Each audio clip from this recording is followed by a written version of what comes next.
Hello everyone and welcome to our presentation from Group 9. Our presentation is about teori pendidikan. Jadi sebelum kita masuk ke presentasi, kita akan memperkenalkan dulu anggotanya.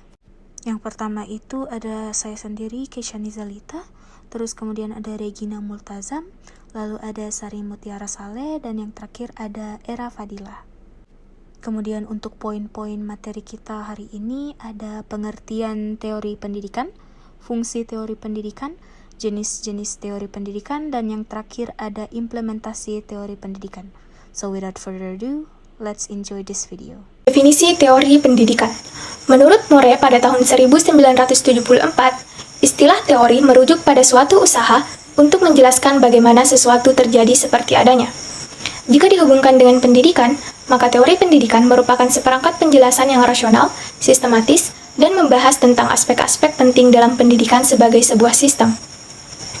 Berdasarkan pengertian tersebut, dapat disimpulkan bahwa teori pendidikan adalah pengetahuan tentang makna dan bagaimana seharusnya pendidikan itu dilaksanakan, serta teori yang digunakan dalam proses belajar mengajar. Jenis-jenis pendidikan. Jenis-jenis pendidikan dibagi menjadi 4, yakni pendidikan klasik, pendidikan personal, pendidikan teknologi, dan pendidikan interaksional. Yang pertama, pendidikan klasik. Pendidikan klasik merupakan teori pendidikan yang berfungsi untuk memelihara, meneruskan, dan mengawetkan warisan budaya. Teori ini juga lebih berfokus terhadap isi pendidikan dibandingkan prosesnya. Di sini bisa kita lihat bahwa ada 3 peranan. Yang pertama, materi sebagai pengetahuan yang akan diterima oleh peserta didik yang kemudian disampaikan oleh pendidik. Yang kedua, ada pendidik atau guru sebagai ahli dan model. Dan yang terakhir, ada peserta didik atau siswa sebagai individu yang pasif atau penerima materi. Selanjutnya, ada pendidikan personal. Sebaliknya dari pendidikan klasik, teori ini lebih difokuskan untuk mengembangkan minat dan kebutuhan peserta didik, yang dimana peran peserta didik lebih aktif untuk mengembangkan diri sendiri. Di sini, peran pendidik hanya sebagai fasilitator atau pembimbing, pendorong, dan pelayan peserta didik. Untuk materinya, diambil dari pengalaman peserta didik untuk memperluas kesadaran diri atau mengurangi keterbatasan dalam aktualisasi diri.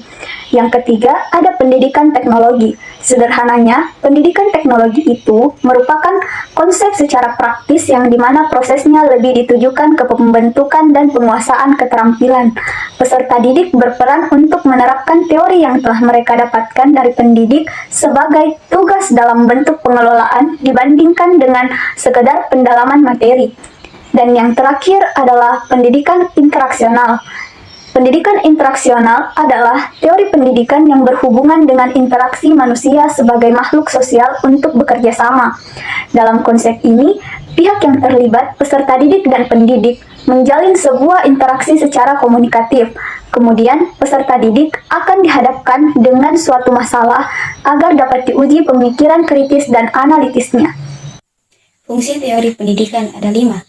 Yang pertama, dapat meningkatkan kualitas pengajaran, yaitu dengan memahami teori-teori pendidikan, dapat membantu para pendidik untuk lebih mengetahui cara belajar peserta didiknya, sehingga pendidik bisa mengetahui bagaimana cara mengajar yang efektif.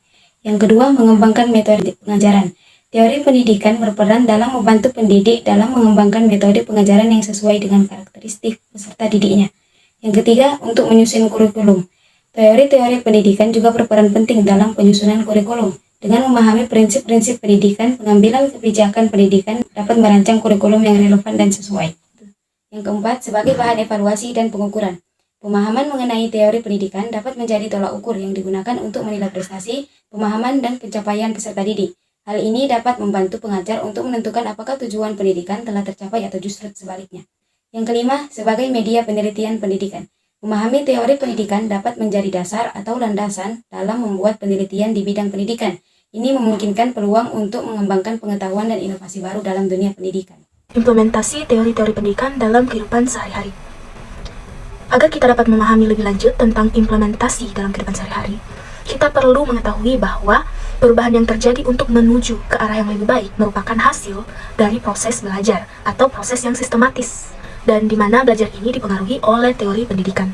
Implementasi ini dikaitkan ke dalam suatu pilar pendidikan, di mana pilar pendidikan menjadi tumpuan atau acuan dalam proses pendidikan. Dan ada 5 pilar yang mendasari teori pendidikan dan direkomendasikan oleh UNESCO, yakni learning to know, learning to do, learning to be, learning to work together, and learning to change oneself in society. Jadi yang pertama itu learning to know atau belajar untuk mengetahui. Learning to know itu bukan cuma sebatas proses untuk mengetahui, memiliki, dan menyimpan ataupun mengingat informasi, namun juga kemampuan untuk dapat memahami makna di balik materi yang telah kita terima atau yang telah diperolehnya. Terus yang kedua itu ada learning to do atau belajar untuk melakukan. Kelemahan model pendidikan dan pengajaran yang selama ini berjalan adalah mengajarkan teori dan kurang menuntun orang untuk berbuat atau praktik. Peranannya adalah mendorong peserta didik agar terus belajar bagaimana mengembangkan kerja, juga teori atau suatu konsep. Itulah yang dimaksud dengan learning to do atau belajar untuk melakukan. Selanjutnya, ada learning to be atau belajar untuk menjadi. Manusia itu tidak bisa hidup sendiri tanpa kerjasama, olehnya itu, manusia hidup saling bergantung dengan manusia lain agar menuntut peserta didik menjadi ilmuwan sehingga mampu menggali dan menentukan nilai kehidupannya sendiri dalam hidup bermasyarakat sebagai hasil dari belajarnya. Selanjutnya itu ada learning to live together atau belajar untuk bekerja sama. Jadi kurang lebih mirip dengan learning to be yang dimana manusia itu tidak bisa hidup sendiri tanpa kerjasama. Cuman bedanya di sini, kalau learning to be itu menuntut peserta didik untuk menjadi seorang ilmuwan atau seorang yang memecahkan masalah. Di sini, learning to live together itu mengajarkan seseorang untuk hidup secara bermasyarakat dan menjadi manusia yang berpendidikan dan bermanfaat, bukan hanya bagi diri sendiri, namun juga untuk masyarakat dan bagi seluruh umat manusia. Yang terakhir itu ada learning to transform oneself or the society, atau belajar untuk mengubah diri sendiri dan sosial.